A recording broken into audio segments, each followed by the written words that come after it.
COP30 promete salvar o planeta, mas não está conseguindo nem resolver a questão das hospedagens na cidade de Belém. Estão dizendo que as delegações internacionais podem dormir até em navios. Imagina só, você está discutindo metas globais sobre o clima e pode estar tentando buscar uma tomada ali para carregar o seu celular, porque pode não ter. Imaginou essa cena? Será que a COP da verdade vai ser a COP do improviso? Olá, ouvinte, bem-vindo, bem-vinda ao Comunique Sua Sustentabilidade. Este é o podcast que descomplica como as empresas comunicam suas práticas sustentáveis, ou pelo menos tentam comunicar as suas práticas sustentáveis. Eu sou Flávia Mendes, professora e especialista em comunicar a sustentabilidade sem enrolação. Bom, o que é a COP30? As COPs, as conferências entre as partes, são conferências que falam sobre as mudanças climáticas, o combate às mudanças climáticas, o combate ao aquecimento global. A gente, alguns anos atrás, falava muito mais aquecimento global. Não sei se você lembra, mas era aquecimento global. Então, se reúne um monte de pessoas de diversos países. No caso aqui dessa COP vão ser 195 delegações desses mais variados países para discutir como que a gente diminui a emissão de gases de efeito estufa, gases que poluem e que aumentam a temperatura do planeta. A meta é diminuir 1,5 grau a temperatura do planeta Terra, que está cada dia mais se aquecendo e se tornando um planeta inviável para seres humanos. Então, tudo que é discutido dentro da COP impacta o nosso cotidiano. Por mais que você esteja distante de Belém do Pará, ou até mesmo da Amazônia, mora em grandes cidades, tudo que for discutido nessa COP vai impactar o seu cotidiano, vai impactar a produção de alimentos, a produção de carros, ônibus, motos, tudo isso é discutido dentro da COP deste evento organizado pela ONU, pela Organização das Nações Unidas. E aqui eu vou mostrar algumas matérias de jornais e revistas que falam sobre o que está acontecendo na COP30. Como que a mídia está retratando essa COP que, segundo o nosso presidente Lula, é a COP da verdade. Mas será que ela está sendo a COP da verdade ou vai ser mais a COP do improviso? Vamos ver? Olha só, essa matéria saiu no dia 17 de setembro aqui no G1 sobre meio ambiente falando COP30, 79 países já confirmaram hospedagem. ONU aumenta a diária das nações pobres para 197 dólares. Gente, 197 dólares é um valor muito alto, porque é dólar, tá?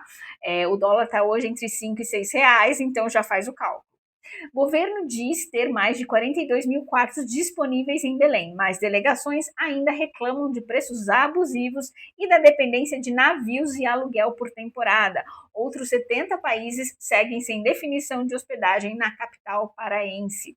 Olha só que interessante, gente. Os tópicos da COP, das COPs e dessa COP30 é sobre como que a gente vai melhorar o clima deste planeta. E, na verdade, essa matéria aquece muito mais esse clima, porque fala sobre a questão da infraestrutura, da hospedagem dessas delegações, que é tão importante para a discussão sobre o clima. E mostra também que a cidade de Belém do Pará, nesse momento, não estava com tanta estrutura, ou o governo não pensou na estrutura para receber essa quantidade de países, receber essa quantidade de pessoas, e fez com que o preço fosse lá no alto. Então, essa matéria fala muito mais sobre uma questão de infraestrutura e fala muito menos sobre a questão do debate climático. Essa matéria foi esse tópico da hospedagem foi tópico até no Fantástico, em diversos jornais, em diversas mídias, sobre os altos preços das hospedagens. Vamos para a próxima matéria. Temos a matéria da CNN Brasil. Brasil quer COP30 com metas de até 120 países e 80% das emissões sem Estados Unidos. A menos de 2 meses da conferência, essa matéria é de 22 de setembro de 2025. A menos de 2 meses da conferência, em Belém do Pará, só 34 nações apresentaram as NDCs, grandes emissores como China e União Europeia, ainda não entregaram seus compromissos. As NDCs são os compromissos que todas as delegações que participam da ONU entregam, que são as metas, né? Eu estou entregando o que eu vou alcançar, o que eu vou conseguir fazer dentro das minhas oportunidades e das minhas fraquezas, né? Dentro dos meus pontos fortes e das minhas fraquezas. Então, esses países precisam entregar esse documento ali para a ONU. Até o finalzinho, até a semana passada, se eu não estou enganada, né, até quase a última semana de setembro, foi entregue apenas 54 das 195 delegações, então falta muita gente ainda entregar. Mas temos o dia até o dia 30 de setembro para ver se essa entrega acontece, mas provavelmente não vai acontecer tão cedo assim, né? Não vai acontecer da forma que a gente esperava. Isso já é uma matéria relacionada muito sobre o assunto da COP, sobre o que as nações estão fazendo para realmente mitigar, para realmente eliminar ou reduzir a emissão de gases de efeito estufa que poluem e para melhorar a temperatura do planeta Terra. Agora, uma outra matéria do New York Times, que foi replicada pelo G1 também. COP30 virou dor de cabeça para o Brasil, diz The New York Times, que é um jornal dos Estados Unidos. Segundo o jornal, o Brasil convidou o mundo para a Amazônia e agora enfrenta uma crise diplomática. Muito está ligado à questão das hospedagens também, né? Porque essa matéria foi de 17 de setembro e fala sobre essa crítica do New York Times sobre a questão das hospedagens, da infraestrutura, que o Brasil não tinha para receber tantas pessoas, não se estruturou para isso, né, não conseguiu resolver eles falam aqui, né, o Brasil é alvo de críticas por não conseguir resolver um problema básico, a falta de hospedagem acessível em Belém. Olha só, né, a gente está falando de clima, de sustentabilidade, de como a gente vai resolver isso, e a gente não resolve o básico. Então, isso cria algumas questões diplomáticas. Teve algumas delegações, algumas notícias que falaram que algumas delegações não virão para o Brasil, não virão participar, e são delegações importantes que discutem sobre a questão do clima. Vamos ver mais uma matéria. Olha, agora uma matéria do Infomoney, falando assim. Essa matéria é do dia 25 de setembro, falando: o primeiro-ministro britânico avalia não ir à COP30 em Belém, diz Financial Times, que é um jornal britânico.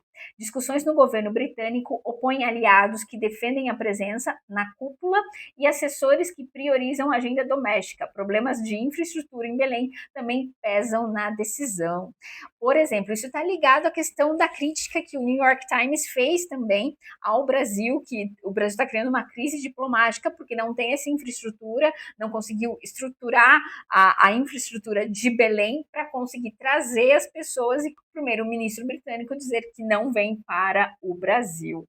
Olha só. E aí, uma matéria da Capital Reset que fala sobre a questão do clima realmente, mas se relaciona com a COP30. Produção de fósseis, combustíveis fósseis, como o petróleo, por exemplo, né? Afasta a produção de fósseis, afasta o mundo da meta de 1,5 grau, aponta estudo. O mundo vai produzir mais do que o dobro do que seria compatível com a meta estabelecida no Acordo de Paris. O Brasil mantém postura ambígua. O Brasil não está decidindo para que lado vai, se ele vai alcançar essa meta, fazer ações para alcançar essa meta, ou se ele vai fazer ações que, na verdade, vão fugir de alcançar essa meta, vai poluir ainda mais. Essa postura ambígua do Brasil faz com que se crie um clima também antidiplomático relacionado com a crítica ali da New York Times. Aqui são algumas matérias, algumas notícias que saíram recentemente. Essa última saiu no dia 22 de setembro, essa do Capital Reset. São algumas matérias que saíram recentemente sobre a COP30. E a maioria das matérias são tópicos mais negativos sobre a COP30. Poucas estão explicando realmente a função da COP, o que está acontecendo. E Por que isso acontece? Por que essa COP vira a COP do improviso, principalmente quando a gente olha as matérias nos jornais e nas revistas, né? Na grande mídia. Isso acontece muito porque a maioria das empresas deixa de lado de investir, de entender melhor a COP e de trabalhar esse tópico. Esse tópico não é um tópico tão acessível a todas as pessoas, apesar que tudo que for decidido na COP impacta a nossa vida, o nosso cotidiano como pessoas físicas, como pessoas no nosso cotidiano, os nossos alimentos, os produtos que a gente consome, tudo isso impacta. Mas a gente não tem acesso a essas informações, a gente só tem acesso a algumas notícias que são muito negativas sobre a COP30 e que, na verdade, não agregam o potencial que a COP poderia trazer sobre a explicação de como que a gente pode melhorar o clima ou diminuir o aquecimento global, diminuir a temperatura do planeta Terra. Então, o que a gente precisa fazer é simplificar um pouco mais esse conteúdo sobre a COP, trazer mais informações sobre a importância da COP para isso se tornar mais cotidiano das pessoas e aí sim as pessoas conseguirem pressionar empresas, instituições e governos a melhorarem a sua relação com o meio ambiente, a sua relação com esse aumento de temperatura, para que as empresas e instituições governamentais diminuam a temperatura do planeta Terra, assim como também países. Então, fica aqui esse podcast para você poder refletir sobre a COP30 e sobre o que está sendo falado até o momento da COP30 na mídia. Se você curtiu esse episódio, então segue o Comunique Sua Sustentabilidade aqui no Spotify, no YouTube Music e também no LinkedIn e Instagram. Siga a gente, acompanha, porque aqui a gente não fala difícil, mas a gente fala muito sério sobre a temática da sustentabilidade. Te vejo no próximo.